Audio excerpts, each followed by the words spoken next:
Hello student, Shahid Khan educational academy में मैं आपका टीचर इंजीनियर उस्मान खान। आज का जो हमारा टॉपिक होने लगा है वो है मेटालिक बॉन्डिंग। तो मेटालिक बॉन्डिंग के बारे में हम अगर बात करें तो उसको मैं थोड़ा सा रिलेट करना चाहूंगा आयनिक बॉन्डिंग कोवलेंट बॉन्डिंग से। वो मैं इसलिए रिलेट कर रहा हूँ कि ताकि आपको थोड़ी सी रिवीजन हो जाए कि आयनिक बॉन्डिंग में हमने क्या पढ़ा था, कोवलेंट बॉन्डिंग में क्या पढ़ा था और मेटालिक बॉन्डिंग इनसे अलग क्यों है। ठीक है। सबसे पहले आप याद करें, अगर आपने आयनिक बॉन्डिंग वाला लेक्चर लिया हुआ है तो हमने डिटेल से बहुत लंबा लेक्चर लिया था उसमें, जिसमें हमने बहुत डिटेल से बातें की थी। पीरियोडिक टेबल देखना सीखा था हमने। हमने ये देखा था कि कहाँ पर किस ग्रुप में किस पीरियड में कौन कौन से एलिमेंट्स होते हैं और किन के आउटर मोस्ट शेल में कितने कितने इलेक्ट्रॉन्स होते हैं।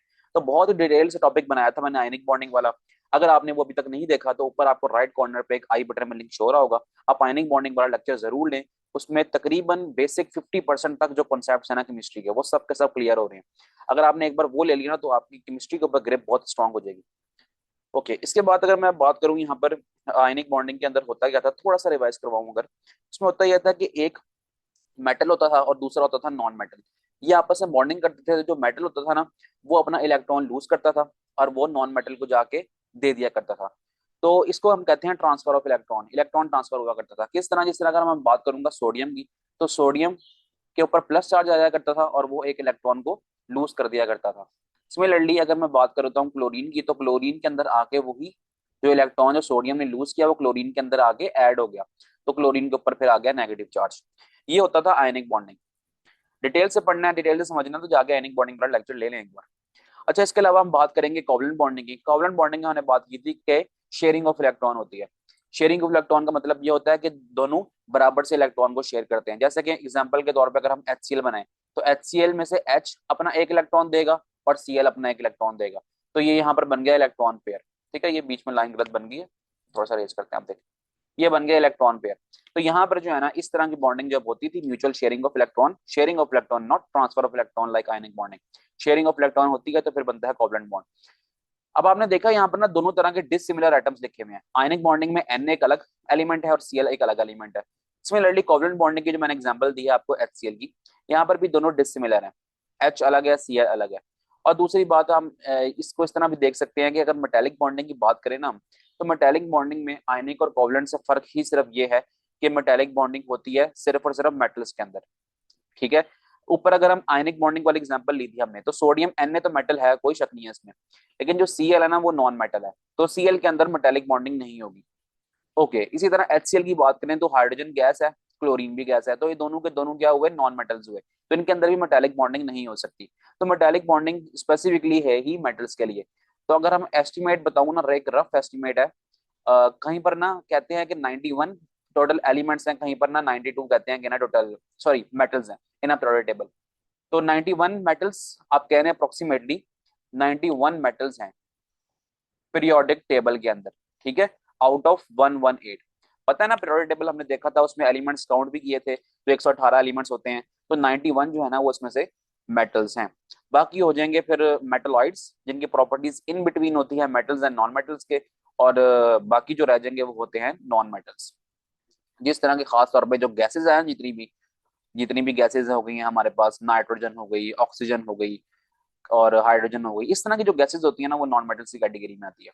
तो बहरहाल ये जो मेटल टू मेटल, मेटल के अंदर ही अंदर जो बॉन्डिंग्स हो रही है ना, अब देखिए मेटल है, मैं आपको थोड़ा सा ना समझाने की कोशिश करता हूँ इसको। देखिए मेरे पास ना कोई एक मेटल है, कोई भी मेटल ले लें, आप सोडियम का मेटल का पीस ले लें या फिर आप आयरन का मेटल का पीस ले लें। 91 मेटल्स हैं, जो दिल करता है आप समझ लें कि वो मेटल यहाँ पर रखा हुआ है। अब मैंने एक पीस बनाया है, ठीक है, इसके अंदर ना एटम्स एटम्स एटम्स की बात अगर हम करें, ठीक है, बेशुमार एटम्स होंगे इसके अंदर। तो हम कह लेते हैं कि बिलियंस ऑफ एटम्स इसके अंदर होंगे।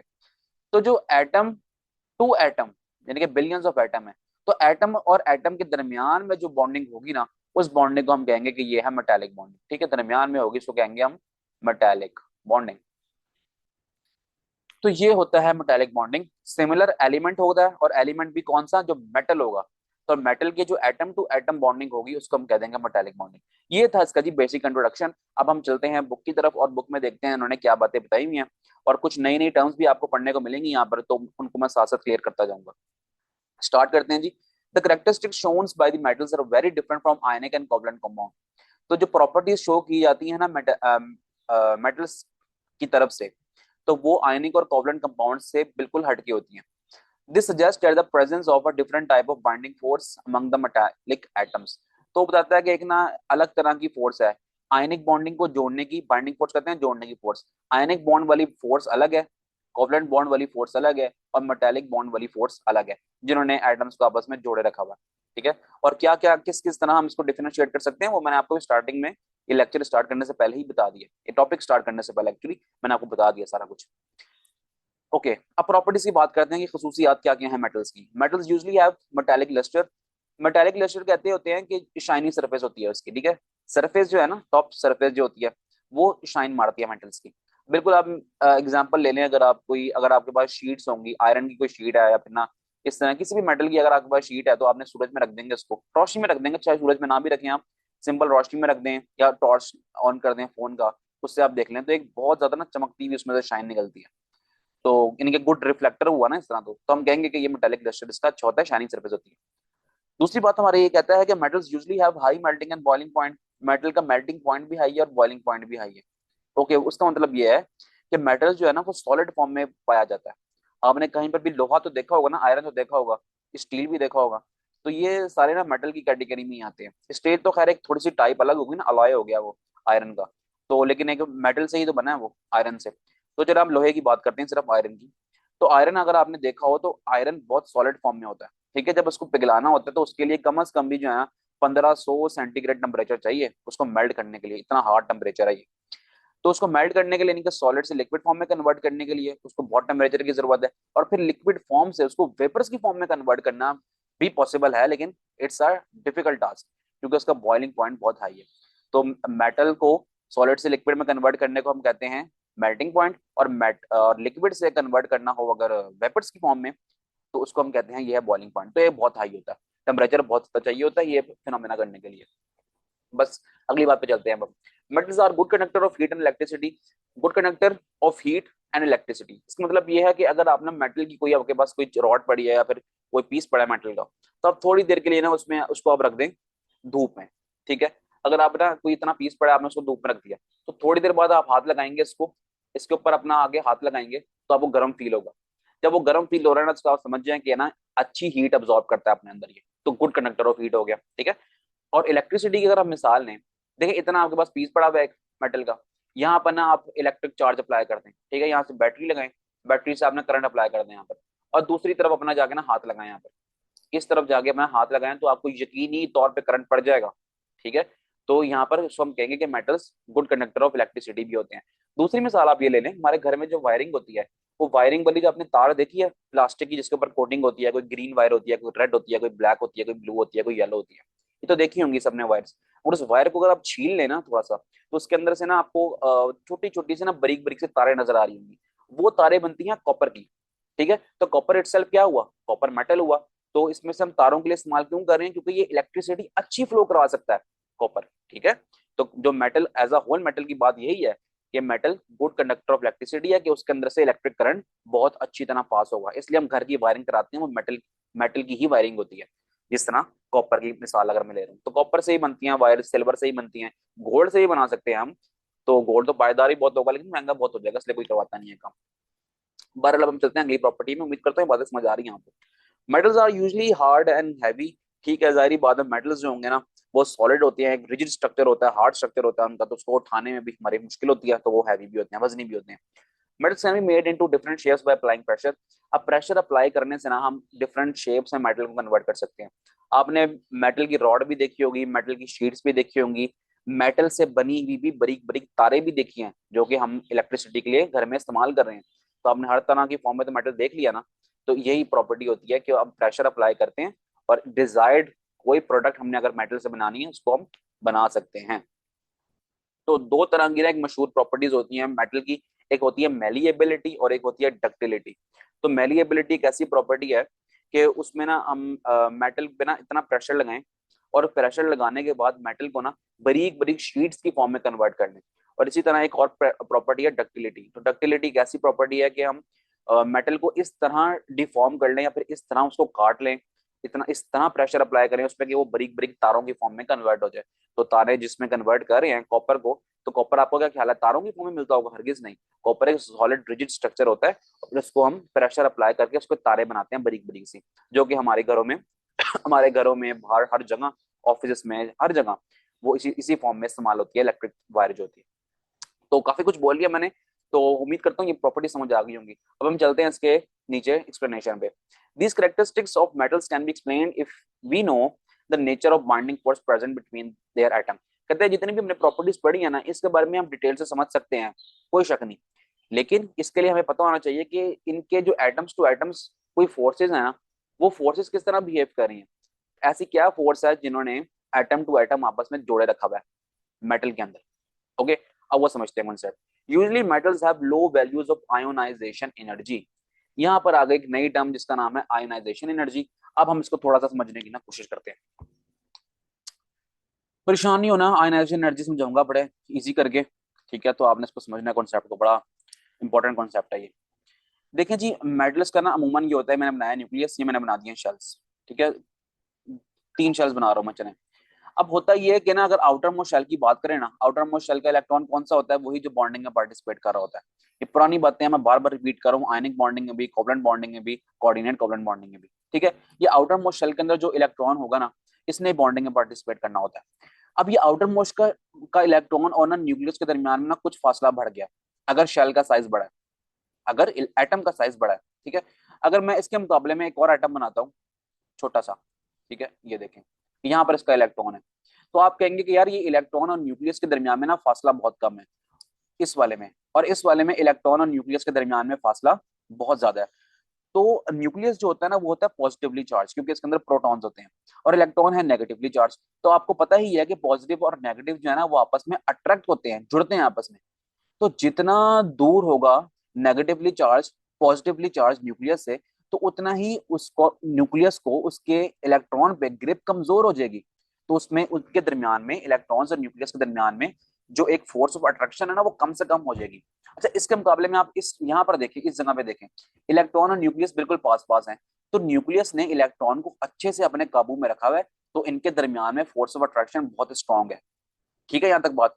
तो आयोनाइजेशन एनर्जी हमसे ये कहता होता है कि जब इलेक्ट्रॉन न्यूक्लियस से दूर हो, तो उसको निकलने में बहुत इजी होता है, बहुत आसानी से इलेक्ट्रॉन अपना न्यूक्लियस छोड़ के आगे निकल सकता है, ठीक है? एज कंपेयर टू इस तरह का एटम जिसका न्यूक्लियस और आउटर मोस्ट इलेक्ट्रॉन बहुत पास पास हो।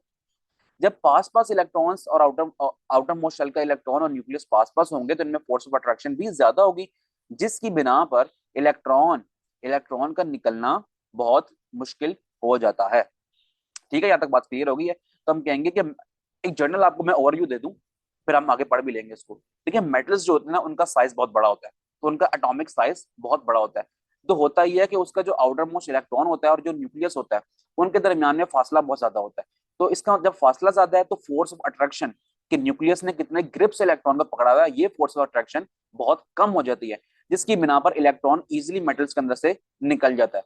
जब मेटल्स के अंदर से इलेक्ट्रॉन, एक एटम में से इलेक्ट्रॉन जब निकल रहा है, इसी तरह इसके साथ एक और मेटल का एटम भी पड़ा होगा, ठीक है? ऐसे ही है ना, एटम इस तरह एक और भी होगा उसके साथ, तो उसका आउटर मोस्ट शेल भी इलेक्ट्रॉन का जो है ना, आउटर मोस्ट शेल का जो इलेक्ट्रॉन वो भी इजिली निकल जाएगा बाहर, ठीक है? जब ये इलेक्ट्रॉन सब एटम्स के बाहर निकल रहे हैं ना आराम आराम से, तो एक पूल की फॉर्म बना लेंगे, ठीक है? एक स्विमिंग पूल की फॉर्म बना लेंगे जिसमें इलेक्ट्रॉन्स फ्रीली घूमते फिर रहे हैं। तो यही होता है मेटल्स, और इसी वजह से हम कहते हैं कि metals are good conductor of electricity, क्योंकि इनके इलेक्ट्रॉन्स फ्रीली मूव कर रहे होते हैं। जब हम बाहर से कोई इलेक्ट्रिक करंट देते हैं इसको, तो इलेक्ट्रॉन्स फौरन एक्साइट होकर इधर उधर मूव करना शुरू कर देते हैं। तो ये छोटा सा कंसेप्ट था। आयनाइजेशन एनर्जी वाली बात मैंने क्लियर कर दी, और ये जो पूल बनाता है मेटल्स, उसकी बात भी मैंने क्लियर कर दी। तो आगे हम पढ़ भी लेते हैं मजीद। Their atoms can therefore lose their outer electrons, electron या फिर इलेक्ट्रॉन्स इजीली। तो आउटर मोस्ट शेल के जो इलेक्ट्रॉन्स होते हैं एटम्स के, वो आराम से निकल जाते हैं। अभी मैंने बात कर ली कि क्यों निकलते हैं, क्योंकि वो न्यूक्लियस से दूर होते हैं। In other words, the nucleus of the metallic atoms can not hold their outer electron firmly. वो कहता है, अगर हम दूसरे अल्फाज में बात करें ना, तो ये हम कह सकते हैं कि जो न्यूक्लियस है किसी भी एटम का, उसमें इतनी ताकत रही नहीं है कि वो स्ट्रांगली आउटर मोस्ट शेल के इलेक्ट्रॉन को अपने पास पकड़ के रखे, क्योंकि वो उससे दूर ही बहुत है, ठीक है? For example, in sodium metals, each sodium atom is surrounded by 8 other sodium atoms. अब एग्जांपल दे दी उसने सोडियम की, Na की। कहता है Na का जो एटम होता है ना, वो इस तरह के होते हैं कि एक एटम और उसके इर्द गिर्द 8 एटम्स और होते हैं। तो ये क्रिस्टल स्ट्रक्चर होता है, उसमें हम शो करते हैं, तुम्हारी बुक में क्रिस्टल स्ट्रक्चर नहीं बनाया हुआ, तो हम ज्यादा डेप्थ में नहीं जाएंगे इसके। तो एक सोडियम का एटम होगा, जिस तरह मैंने यहाँ पर दो बनाए हैं ना, देखें दो बनाए हैं। जैसा सोडियम में कहता है कि एक एटम होता है, उसके इर्द गिर्द जो है ना बहुत सारे जो है ना सोडियम के एटम्स, यानी कि 8 एटम्स इसके इर्द गिर्द अवेलेबल होते हैं। अब आप खुद सोचें कि सोडियम के आउटर मोस्ट शेल में कितना, एक एक इलेक्ट्रॉन है। तो एक का इलेक्ट्रॉन निकल गया, दूसरे का भी इलेक्ट्रॉन निकल गया, ठीक है। इसी तरह बाकी 8, बाकी टोटल 9 है ना, एक के इर्द गिर्द 8 है। तो इस तरह बाकी जितने भी रह गए उन सबका इलेक्ट्रॉन आउटर मोस्ट शेल का निकल जाएगा, और निकल के क्या करेगा, एक पूल सा बना लेंगे, ठीक है, एक पूल सा बना लेंगे, और उसके अंदर ना इलेक्ट्रॉन फ्रीली घूमता फिरता रहेगा उनमें, ठीक है। 9 एटम्स टोटल हो गए हैं, एक एटम मेन और उसके इर्द गिर्द वाले जो होते हैं 8 एटम्स सोडियम के केस में, वो सब उनके अपने आउटर मोस्ट के इलेक्ट्रॉन्स निकलेंगे, और वो आराम से घूमते फिरते रहेंगे इन एक पूल के अंदर, ठीक है ना, यहां तक बात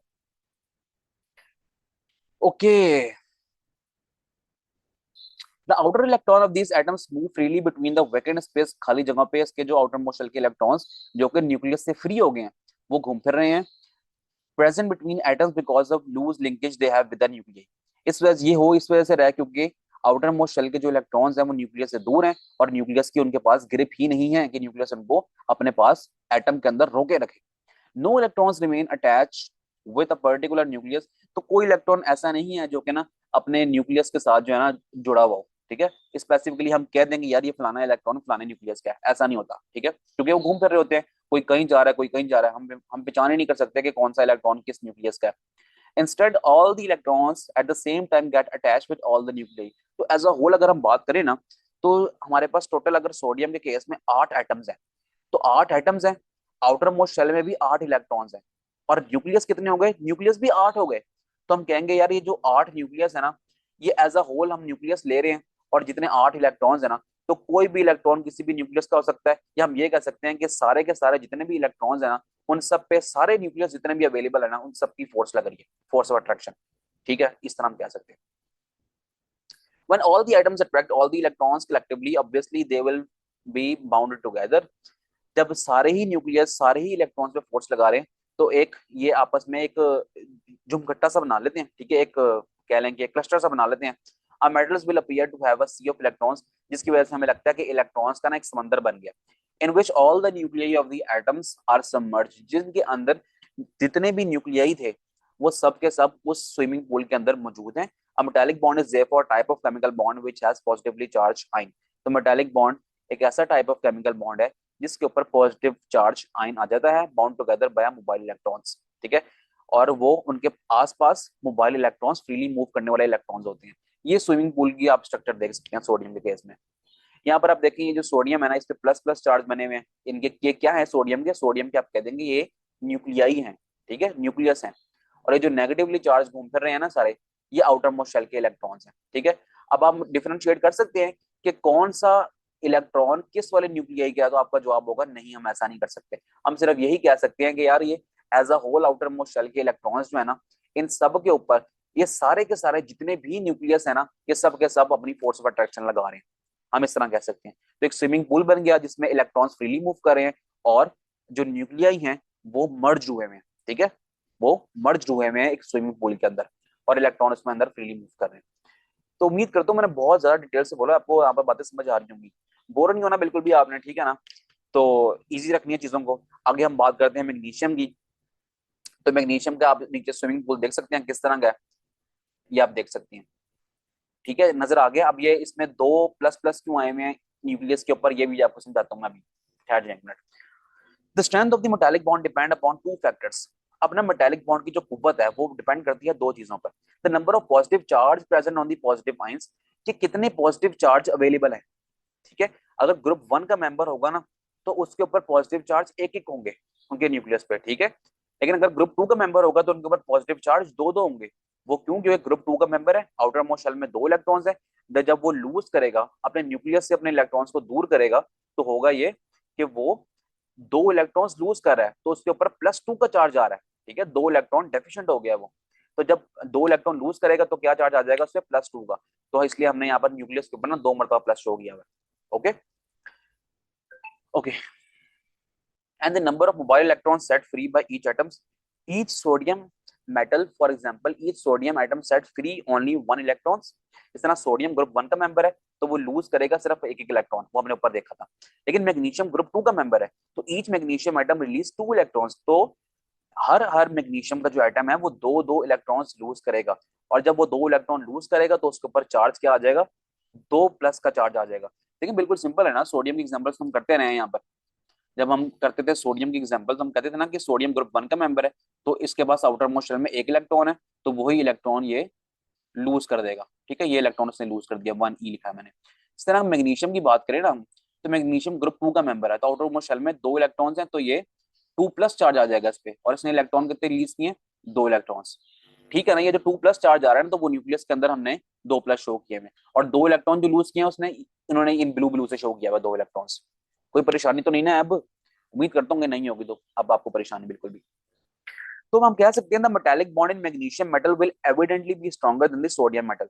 तो जाहिर सी बात है जब उसका न्यूक्लियस ज्यादा डेफिशिएंट हो गया इलेक्ट्रॉन लूज करने के बाद, ज्यादा डेफिशिएंट हो गया, उसके ऊपर ज्यादा पॉजिटिव चार्ज आ गया, deficient in a sense of electron कि उसके अंदर इलेक्ट्रॉन्स कम हो गए और पॉजिटिव चार्ज उसके ऊपर 2 आ गए, जिसकी बिना पर उसका न्यूक्लियस ज्यादा स्ट्रांग हो जाता है। ठीक है, तो जिस वजह से वो ज्यादा उसके जो न्यूक्लियस है ना अपने सराउंडिंग इलेक्ट्रॉन्स पे ज्यादा फोर्स ऑफ अट्रैक्शन लगा रहे हैं, तो हम कहेंगे कि जो ज्यादा फोर्स ऑफ अट्रैक्शन लगाता है न्यूक्लियस, तो उसका मेटल जो होता है ना वो ज्यादा स्ट्रॉन्ग मेटालिक बॉन्डिंग शो करता है। तो सोडियम की निस्बत हम कहेंगे कि मैग्नीशियम के अंदर ज्यादा स्ट्रॉन्ग मेटालिक बॉन्डिंग है।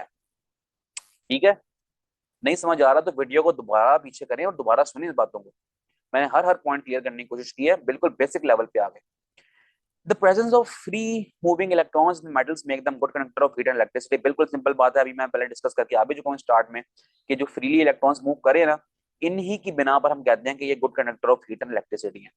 ठीक है, लेकिन अगर आप एक एंड पे, इस एंड पर अगर आप इलेक्ट्रॉन को एनर्जी देंगे, हीट एनर्जी देंगे, ये गर्म होगा, ये गर्म होता होता जो है ना इधर उधर मूव करना शुरू हो जाएगा, तो ठंडे वाले वो यहाँ पर आ जाएंगे, इनको भी हीट मिलेगी, तो अल्टीमेटली ये सब कुछ हीट अप हो जाएंगे, तो हम फौरन हीट पकड़ लेगा ये। ठीक है, तो फौरन गर्म हो जाएगा, तो गुड कंडक्टर ऑफ हीट हो जाएगा। इस तरह इलेक्ट्रिसिटी की बात करेंगे, अगर हम इस एंड पे इलेक्ट्रिसिटी अप्लाई करेंगे तो ये एकदम एक्साइटेड होकर ना इधर उधर मूव करना शुरू कर देगा, तो जो रिमेनिंग दूसरे वाले हैं वो यहाँ पर आ जाएंगे, तो जो एक्साइटेड इलेक्ट्रॉन था वो यहाँ पर आएगा। अगर यहाँ पर आपने कोई चीज रखी हुई है, अपना हाथ रख दिया अगर आपने यहाँ पर, तो आपको यहाँ पर करंट जरूर पड़ेगा। तो इस बना पे हम कह रहे हैं कि ये गुड कंडक्टर ऑफ इलेक्ट्रिसिटी भी है। Moreover in metals the atoms are strongly held and arranged in the form of rows one above the other. तो कहता है कि ना ये आपस में इस तरह जुड़े होते हैं, देखें रोज बनाई होती है जिस तरह ये देख रहे हैं ना आप, ये बिल्कुल टाइटली पैक्ड है और पूरी पूरी ना एक लाइन बनाई हुई है। ठीक है, प्रॉपर स्ट्रक्चर बनाया हुआ है। अगर हम गैस की मॉलिक्यूल की बात करें, गैस की मॉलिक्यूल को यहाँ होता है, कोई यहाँ होता है, कोई यहाँ होता है, कोई यहाँ होता है, तो इस तरह सॉलिड का गैस में ऐसा नहीं है, सब आपस में जुड़े होते हैं और पूरी पूरी स्ट्रेट रोज बनाई हुई होती है इन्होंने। ठीक है ना, ये फिगर से आपको शो भी हो रहा है। Okay, this arrangement makes them hard and heavy. इस तरह की जो अरेंजमेंट होती है ना, इनका स्ट्रक्चर रिजिड कर देती है, हार्ड कर देती है और भारी कर देती है। वन प्रेशर इज अप्लाइड, जब प्रेशर अप्लाई किया जाता है मेटल्स के ऊपर, हमने पढ़ा था ना ऊपर एक प्रॉपर्टी के अंदर प्रेशर अप्लाई करते हैं तो उसको हम शेड्स की फॉर्म में कन्वर्ट कर लेते हैं, वायर्स की फॉर्म में कन्वर्ट कर लेते हैं, मेलेबिलिटी डक्टिलिटी की प्रॉपर्टीज बनाई थी मैंने आपको। ठीक है, तो होता ये है the upper rows of atom slip past the lower rows. तो अपर रोज जो है ना वो स्लाइड करती हैं, जिस तरह ये देखे ना इन्होंने स्लाइड किया हुआ है अपर वाली रोज ने नीचे वालों की निस्बत, तो ये स्लाइड करती हैं, थोड़ी खिसकती हैं। ठीक है, as a result their shapes are change, इस बिना पर उनकी जो शेप है वो चेंज हो जाती है, फिर हम जिस तरह ढालना चाहें उसको ढाल सकते हैं। Metals can therefore be easily drawn into wires and sheets. ये मैंने आपको बात बताई थी वायर्स एंड शीट वाली, डक्टिलिटी एंड मैलिएबिलिटी की प्रॉपर्टी। ठीक है, ये आप डायग्राम देख सकते हैं, आपको बनानी भी है इस डायग्राम को। ओके, हमारे पास दो क्वेश्चंस हैं, अब हम इस एक्सरसाइज के दो क्वेश्चंस को सॉल्व करते हैं। मैं आपको लिखवाता हूँ इसको, तो आपने इसको लिख भी लेना है। और इससे पहले हम एक काम करते हैं, पढ़ते हैं interesting information. Metals are extensively used in many industries. Metals जो हैं वो बहुत सारी इंडस्ट्री में यूज होते हैं। कौन कौन सी इंडस्ट्री में? मशीनरी इंडस्ट्री में होते हैं, ऑटोमोबाइल्स गाड़ियों की इंडस्ट्री में होते हैं, रेलवे में होते हैं, रेलवे का ट्रैक भी इससे मेटल से बनता है, उनकी बोगियां भी मेटल से बनती हैं, एयरक्राफ्ट जहाज बनते हैं उनसे, रॉकेट्स उससे बनते हैं मेटल से। इन कंस्ट्रक्शन इंडस्ट्री सरिया स्टील जो इस्तेमाल हो रहा है वो सब क्या है, वो मेटल ही तो है। इन इलेक्ट्रॉनिक्स डिवाइसेस में बनते हैं इंडस्ट्री में। ठीक है, इलेक्ट्रॉनिक इंडस्ट्री जो होती है उसमें इस्तेमाल होता है। जितनी भी इलेक्ट्रॉनिक्स बनाने वाली मशीनरी है वो सब की सब मेटल से ही बनी होती है। ज्वेलरी में जिस तरह गोल्ड के हम सोने के जेवरात पहनते हैं, ये भी मेटल है सारा। इलेक्ट्रिक वायर्स, जिस तरह घरों में हमारे वायरिंग हो रही है, कॉपर वायर्स जिसकी मैं बात कर रहा था, सिल्वर वायर्स भी होती हैं, तो ये भी मेटल्स ही तो हैं।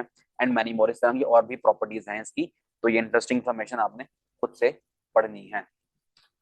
तो अभी के लिए हम इस तरह रखते हैं उसको, और फिर अब हम चलते हैं, जो दो हमारे पास क्वेश्चन है इनको लिखने की कोशिश करते हैं, ठीक है। अच्छा जी बच्चों, दो क्वेश्चंस हमारे पास हैं। मेटालिक बॉन्ड वाला वो जो टॉपिक खत्म हो रहा है ना, उसके बिल्कुल एंड में एक्सरसाइज की हेडिंग बनी हुई है और दो क्वेश्चंस लिखे हुए हैं। तो हम उन दो क्वेश्चंस को पढ़ते हैं और यहाँ पर मैं आपको लिखवाता हूँ, तो आपने इसको नोट डाउन कर लेना, समझाऊंगा भी साथ साथ। तो मेरी बुक में वो बन रहा है पेज नंबर 43 के ऊपर। तो अब हम जो पहला क्वेश्चन है उसको हम लिखते हैं। पहला क्वेश्चन हमसे ये कहता है कि what type of atoms form metallic bond. ठीक है, किस तरह के ऐसे एटम होंगे जो कि मेटालिक बॉन्ड बनाएंगे। तो इसका अब हम लिखते हैं आंसर। आंसर अब बिल्कुल सिंपल है, बहुत इजी है। अब आप लिखें, कहता है कि जो है ना, इसका आंसर में हम लिखेंगे कि मेटल एटम्स, मेटल के जो एटम्स होते हैं ना वो मेटालिक बॉन्ड बनाएंगे। Form metallic bonds. ठीक है, मेटल से निकला है मेटालिक, तो मेटल्स के अंदर जो एटम टू एटम बॉन्डिंग होगी वो होगी मेटालिक बॉन्ड। अच्छा, क्यों बनाते हैं वो, किस तरह बनाते हैं? Bye releasing, bye releasing their outer most electron. अगर ग्रुप वन का है तो सिर्फ एक इलेक्ट्रॉन लूज करेगा, और अगर हैवियर ग्रुप का है, मतलब ग्रुप टू का अगर हुआ या ग्रुप 13 का हुआ, तो वो ज्यादा इलेक्ट्रॉन रिलीज करेगा। ठीक है ना, अगर ग्रुप टू का मैग्नीशियम हुआ तो वो दो इलेक्ट्रॉन्स करेगा। इसलिए मैं इलेक्ट्रॉन या फिर इलेक्ट्रॉन्स लिख रहा हूँ। Into a, into a sea of electrons. Sea of electrons देखा था ना अभी हमने, किस तरह का एक पूल बना लेते हैं वो। तो इसमें इलेक्ट्रॉन्स अपने वो रिलीज करेगा। ठीक है, ताकि वो फ्रीली मूव कर सकें आगे। ओके जी, अगला जो सवाल है हमारे पास वो है, गिव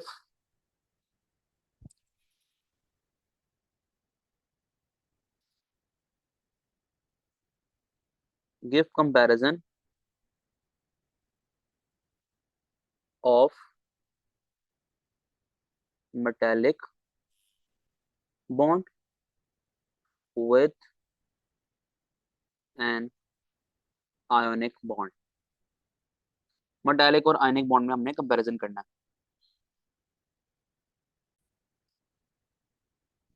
तो इसका हम आंसर लिखते हैं। यहाँ पर ना कंपैरिजन करना है, तो कंपैरिजन का प्रॉपर एक टेबल बनाएंगे। ठीक है, तो हम सबसे पहले लिखेंगे, सबसे पहले हम लिख लेते हैं कि प्रॉपर्टी, प्रॉपर्टी डिस्कस करेंगे। प्रॉपर्टी की मेन हेडिंग है कौन सी प्रॉपर्टी डिस्कस करें। उसके बाद हम लिखेंगे किसकी बात करेंगे, हम मेटालिक की बात करेंगे, मेटालिक बॉन्ड। और फिर यहाँ पर हम एंड में हेडिंग बना लेंगे आयोनिक बॉन्ड। ठीक है, बीच में आप चाहें तो एक लाइन लगा लें, बल्कि लगानी है, जरूर लगानी है। तो पहली प्रॉपर्टी जो है ना वो डिस्कस करते हैं। पहली प्रॉपर्टी हम करेंगे कि जो इनके दरमियान में, एक सेकेंड जी, पहली जो प्रॉपर्टी है ना वो हम डिस्कस करेंगे कि इनकी बॉन्ड फॉर्मेशन किस तरह होती है, फॉर्म्ड बिटवीन, कि ये किन किन के दरमियान में बनता है। तो सबसे पहले अगर मेटालिक की बात करें तो ये बनता है मेटल एटम्स। ठीक है ना, जाहिर बात है, ओनली लिख देता हूँ यहाँ पर मैं, मतलब यही हुआ ना कि ये सिर्फ और सिर्फ मेटालिक बॉन्डिंग मेटल के अंदर ही होती है। और अगर हम आयनिक बॉन्डिंग की बात करें तो यहाँ पर लिखेंगे मेटल, मेटल करेगा किसके साथ, नॉन मेटल के साथ, मेटल्स एंड नॉन मेटल्स। कोई परेशानी यहाँ पर तो नहीं है ना, क्योंकि आयनिक बॉन्डिंग की हमने एग्जांपल पढ़ी थी NaCl की, Na मेटल है और Cl जो है वो नॉन मेटल है। और मेटालिक बॉन्डिंग में जो भी मेटल्स होंगे, 91 मेटल्स होते हैं टोटल 118 में से। तो 91 मेटल्स, मेटल्स जो एक अंदर जो बॉन्डिंग होगी एटम टू एटम, तो वो होगी मेटालिक बॉन्डिंग। तो मेरा नहीं ख्याल कि अब यहाँ पर आपको समझना होना चाहिए। ओके जी, पॉइंट टू लिखते हैं जी इसका, दूसरी प्रॉपर्टी, इलेक्ट्रॉन। दो नंबर का सवाल आएगा पेपर में ये, तो हम चार पांच लिख लेंगे बस, काफी होगा, चार लिख लेंगे और एग्जाम्पल दे देंगे। Electron behaviour, behaviour. तो इलेक्ट्रॉन बिहेवियर जो मेटल्स में होगा वो किस तरह का होगा, कि वो हम कहेंगे कि electrons, electrons form a sea of free moving electrons. ठीक है ना, जितना पूल बनाया था हमने, सी बनाया था इन्होंने, वही बात हो रही है यहाँ पर। अच्छा, और आयनिक बॉन्ड के केस में क्या कहेंगे, हम कहेंगे electrons are transferred, electrons are transferred from metal से मेटल से, जैसे कि सोडियम मेटल था ना, मेटल से मेटल टू नॉन मेटल। ठीक हो गया ना? तो ये हो गया हमारा दूसरा पॉइंट। एक पॉइंट और लिखते हैं कि इनका जो होगा कंडक्शन का लेवल, ठीक है, इलेक्ट्रिक करंट किस तरह पास होता है इनमें से, दोनों में से ही हो जाएगा, आयनिक कंपाउंड में से भी। तो आयनिक कंपाउंड में से कब होता है कि जब वो इन मॉल्टन स्टेट हो, ठीक है, या फिर एक्वियस फॉर्म में हो। और जो अगर सिंपल मेटल्स की बात करें तो मेटल्स जो सॉलिड फॉर्म में होते हैं तो उनके अंदर से इलेक्ट्रिक करंट पास हो जाता है। तो यहाँ पर हम कंडक्शन की बात करेंगे। तो प्रॉपर इसको लिख लेते हैं कंडक्टिविटी, कंडक्ट, CONDUCTI, कंडक्टिविटी, ठीक है ना?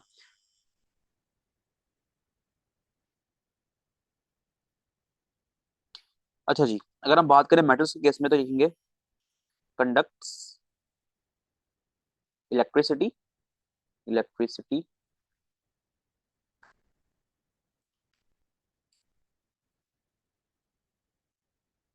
Conduct electricity in solid state. तो अगर हम बात करें उसकी आयनिक के केस में, तो आयनिक में जो है ना कंडक्टिविटी होती है सिर्फ इन मॉल्टन स्टेट और एक्वियस फॉर्म में, ठीक है। तो हम लिख सकते हैं conduct electricity, conduct electricity only in aqueous form, aqueous और मॉल्टन स्टेट। ठीक है ना? ये अब काफी हो गई है, हमने तीन प्रॉपर्टीज लिख ली हैं। अब चौथी नाम एग्जांपल दे देंगे और यहाँ पर इसकी बात खत्म कर देंगे। एग्जाम्पल जो है ना, अगर हम मेटल के केस में देखें, हमने जो भी मेटालिक बॉन्ड वाला टॉपिक पढ़ा था वहां पर हमारे पास एग्जाम्पल थी सोडियम की और मैग्नीशियम की। इसी तरह अगर हम बात करें आयनिक में, तो आयनिक की मशहूर जमाना एग्जाम्पल है NaCl की। तो यहाँ पर हम बात को खत्म करते हैं। तो उम्मीद करता हूँ आपको ये क्वेश्चंस के जो आंसर्स हैं वो समझ आ गए होंगे। तो आपने इसको नोट डाउन कर लेना है और इसको एज इट इज याद कर लेना है, ठीक है। बहुत इजी करने की कोशिश करते हूँ, जितना आसान हो जाए टॉपिक उतना आसान आपको समझ भी आना आ जाए, फिर याद भी करना तो याद भी इजिली हो जाए। तो यहाँ पर हमारा डिटेल से लेक्चर मेटालिक बॉन्डिंग का खत्म हुआ है।